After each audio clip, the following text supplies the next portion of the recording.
Hey everybody, Jimmy Warren here for Band Business Podcast. It's the podcast where we talk about all the business aspects of being a band. Before we get into it, make sure that you're liking, subscribing, and following us here on YouTube, TikTok, and across all the social media. We'd really appreciate it. You know, I'm going to start a mini-series. This is going to be part one of a mini-series that we're going to call The Circle of Trust. That's right, The Circle of Trust.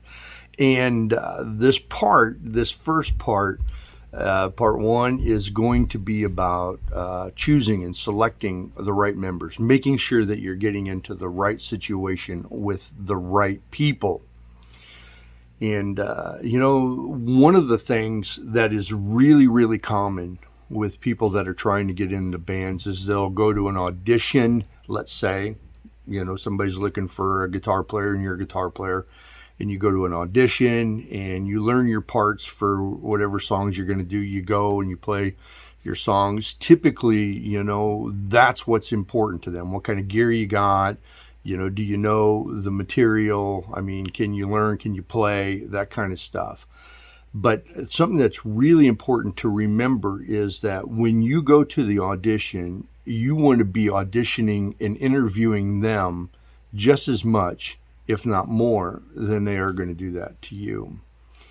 So, you should have a series of questions in your mind that you want to ask them because you want to make sure that you're not saddling yourself with the wrong people, right? You want to make sure that you're getting into the right organization. So, you want to have questions like, what kind of what style of music are we going to play? Are we doing originals, covers? Are we a tribute band?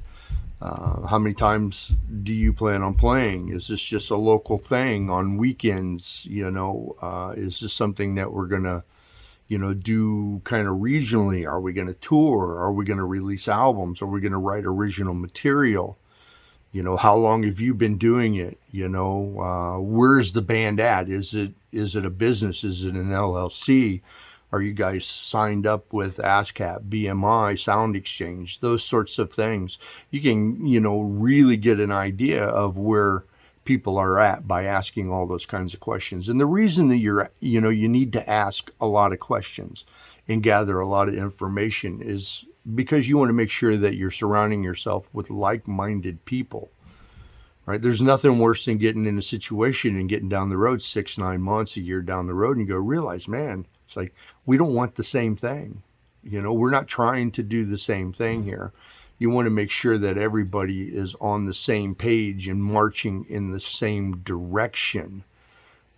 And so that requires, due diligence on your part in that. And hopefully they're doing the same exact thing to you if they're smart. A lot of times people aren't doing that. They're just looking for somebody that can fit the bill to play the music and move on, especially, at a bar level, where people are just playing local bars and stuff. I understand, it's not so much a business at that point in time, right? I mean, a lot of times when it's just that, it's just for fun.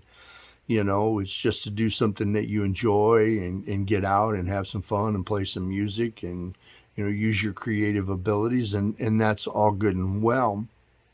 But, the name of this podcast is Band Business. We're talking about people that want to, really turn, playing music into a career. Because in spite of everything that you hear, in spite of all the negativity, and in spite of all the, false information that's out there, you can make a decent living playing music and not be a household name.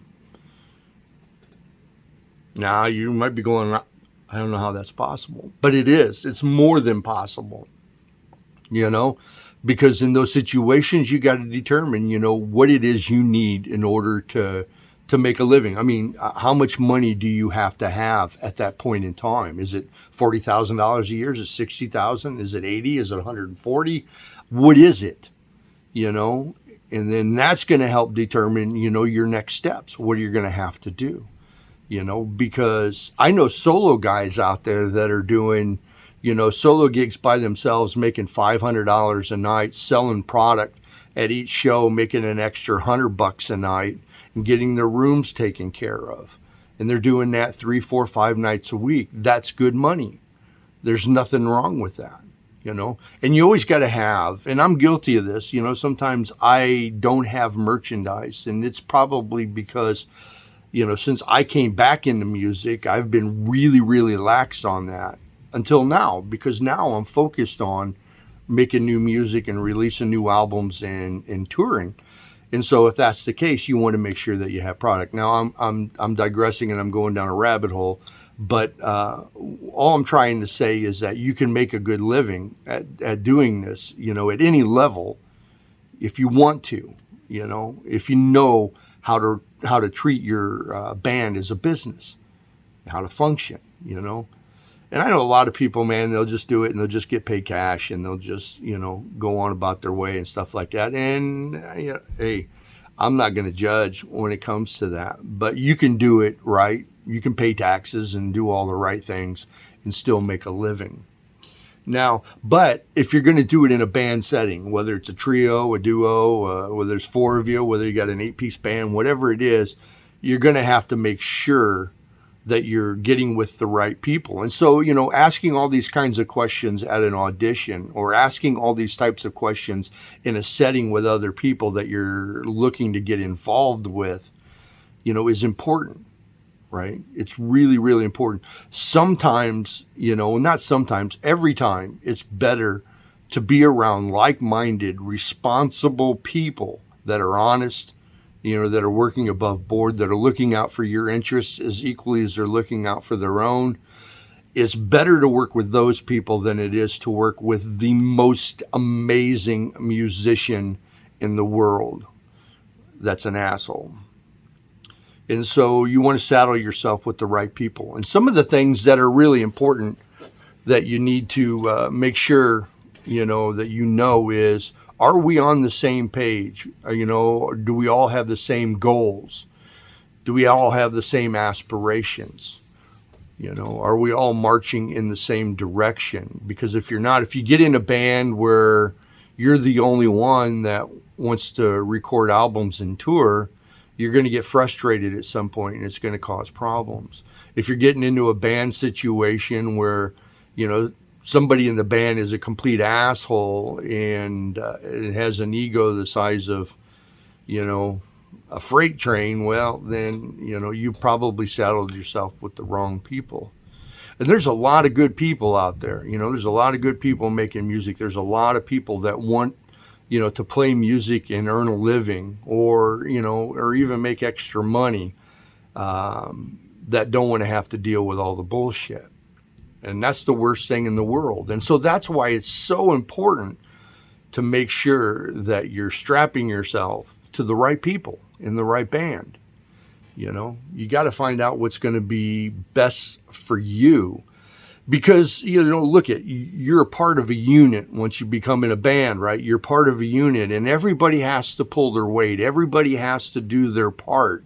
Everybody has to be, locked arm in arm, you know, in order to make this thing work, you know, without all the crap and all the noise and all the bullshit, right? Everybody has to be, you know, in unison like that. And so you need to make sure that, you know, your circle of trust, that I'm going to call this, that group of people are the kind of people that you want to hang out with. They're the kind of people you want to spend time with. They're the kind of people that you can see yourself on a bus, you know, for 2 or 3 or 4 weeks at a time, you know, making music and being in close quarters together. And if you can't see yourself in that situation, then don't get in that situation. You know, sometimes guys will play with people just because of who they are. And then you get into the situation, you realize, man, this is a nightmare. I played with a lot of blues guys in the very beginning, you know, some Chicago regional guys and some national guys that you would know. And some people were just so difficult to deal with and to work with. They're so unorganized, you know, so dysfunctional in so many ways, in that And I did it because of their name, because of who they were. And I thought, well, this is going to be cool. But now that I'm down the road, 35 years, I would never do that again. I would never put myself in that position, to be yelled at or to be treated badly or to be taken advantage of. Man, I can remember going to Alberta, Canada, to a ski resort, one of my first tours with a blues artist in Chicago, and he was talking a good game and how good this was going to be and blah, blah, blah. And once we hit Colorado and did our first gig, I got paid $50. $50. I had to buy my own meals. I got a hotel room that I had to share with another guy, but I got $50. And then when we got up to the resort, I got $50 a night. That's all I got. So I traveled all that way, just to make, $400 or $500, or $600 or whatever it was. It wasn't worth it, right? And it wasn't worth the abuse that I had to take along the way, because it was pretty crazy. But we put ourselves in those situations because we think that it's going to help us. We think that it's going to benefit us in that. And really what's more important is your mental health. Really what's more important is your spirit, in the sense that, you're a part of something that you believe in. You're a part of something that, everybody is, an equal share.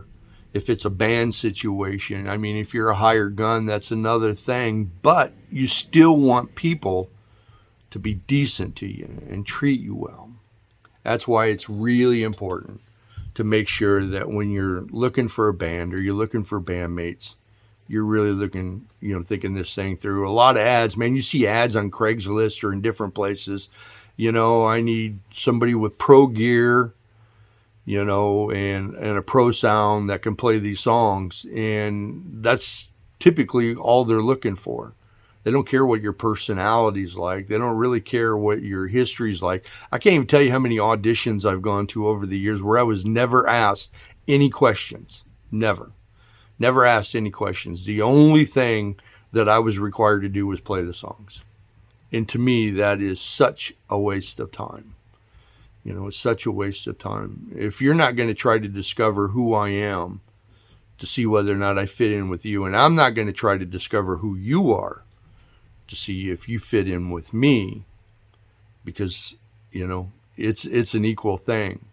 So do that, as you navigate your career and as you go through different situations. When you're looking for another band, make sure you're interviewing them as thoroughly or more thoroughly than they're interviewing you. If they're not asking you any questions, if they're not diving deep into who you are, in settings where it's going to be a professional setting. Now, if it's just a local band and it's just, 1 or 2 weekends a month and stuff like that, some of this might not even apply. I don't know. I know that I still wouldn't want to play with assholes, but, but if you're looking to be a part of something that's, going to try to do something bigger, try to make some albums, try to tour and things like that, you're going to want to ask those questions, because you're not going to want to waste a year or a year and a half or 2 years of your life and realize, man, I saddled myself with the wrong people. That's not good. That's not good. Now, I know this is all fundamental shit, right? This is stuff that we all should know, but you'd be so damn surprised at how many people don't put this into practice, that they don't, apply this simple little rule, which is to really navigate the interview well with the people you're trying to be in a band with. One thing that I look for in band members is I look for people that are going to be team players, people that are willing to go the extra mile, people that are willing to put in the time, people that are going to rehearse on their own, so that when we get together, or practice on their own, so when we get together as a unit, we're not learning the songs. Everybody knows what they're doing. That's something that's really important to me. Another thing that's really important to me as a band leader is having people that buy in to my vision of what I'm trying to do, right? If you're going to be a sideman for somebody, don't just do it because of their name, right? Do it because, it's a good fit for you, because what they're doing is what you want to do. The direction they're going is the direction you want to go. And I always spell that out when I'm about to do auditions. What I do is, if I'm going to audition, let's say I'm audition bass players, the first thing I'm going to do once I have a list of bass players is that I'm going to have a phone or a Zoom conversation with that person. And these are some of the things that we're gonna work out, because if we're not on the same page to start out with, well, then there's no sense in us getting together. I don't care how good you are, and you don't care how good I am, right? We just want to make sure that we're headed in the same direction. So that's the first thing that I do, is that I make sure that I ask all those questions. I make sure that I also let people know exactly what I'm doing. Here's my game plan. This is just recently, this happened to me. I just changed drummers. I got a new drummer. I did auditions and stuff like that. And I found a guy right out of the gate, which is a really good fit for me. We had this conversation, or the right conversations, prior to him coming. When he showed up, he was on time. As a matter of fact, he was early. He knew the songs. He knew everything about the songs, starts, stops, breaks, tempos, everything like that. He knew what he was doing. He asked a lot of questions while we were together. He seemed to have the personality that I was looking for. He was somebody that I instantly liked personally, genuinely a nice guy, genuinely a decent person, and he asked a lot of questions about me and about my band and about where I was going and what I had done and all these other things. And we discovered that, hey, this could mutually be a really, really good thing. Then after that conversation, we got together and we did the audition and we played and stuff like that. And one of the most important aspects is, outside of that general conversation, is, and I'm going to say this again because it's vitally important, we're all on the same page of the direction. So I sat down with him, and my guys, and I let them know, this is what we're doing. We've got X amount of gigs here. We're going to rehearse, our show. We've got a new show. We've got new songs. We're going to rehearse the show. August, we're going to go in a studio and record a single. August, we're going to go record a video, right? We're going to release that single and that video in September. We're going to continue to tour, and through November, come December, we're going to spend time writing new material. January, we're going back into the studio. We're going to record a brand new album. Then we're going to do 2 videos, and then we're going to shop all that to a label before we release anything. See, that's a game plan. And at the same time, I'm telling them we're going to try to maintain a minimum of 6 to 8 gigs a month while we're doing all this and while we're building all this up. Because when you're getting new band members, it takes a little bit of time to work it up to where you want it to be. And what I like to do is non-essential gigs. I'll find a couple of places that are good places to play, that aren't going to be career threatening if there's a mistake made. I want to give some real life, practical experience or application before we hit the road and we start touring, and going from place to place. But you have to ask all these questions. You have to gather all that information, and you have to make sure that the people that you're joining with, are like-minded people on the same page with the same goals and the same plans. Doesn't mean that you're the same people, not at all. I know that the people in my band want to tour. I know that the people in my band want to make a living doing this. I know that the people on the band are on the same plane as me when it comes to the style of music that I play and the material that we do and how we tour and how we rehearse and how we do all these things. Those things are all really important. And those are things you really have to consider before you get into the situation, you know. So as time goes on and as you navigate a career in music, you realize that there are circles of trust. You know, you have the circle of trust with your bandmates. You're going to have a circle of trust with management. You're going to have a circle of trust with agents. You're going to have a circle of trust with publicity people and so on. And we're going to talk about some of those other ones in the next parts. But this is the foundational aspect, because this is where it all begins right here. This is what's really going to make or break you, right? Because you can get with some great musicians, but if you can't click, if you're not on the same page, if you don't have the same desires and plans and goals, and you got ego and, you know, and bickering and bullshit going on, well, you know, that's just going to drive you crazy. And some people end up quitting altogether. You know, they get in a few situations. I've heard, you know, people say, you know, I got in 2 or 3 different situations and they all sucked. And so I think I'm just not going to bother anymore. And that's not cool, because, you know, this is such a great life. And this is so much fun. And there's nothing better to enhance the quality of your life than playing music and playing music with other people.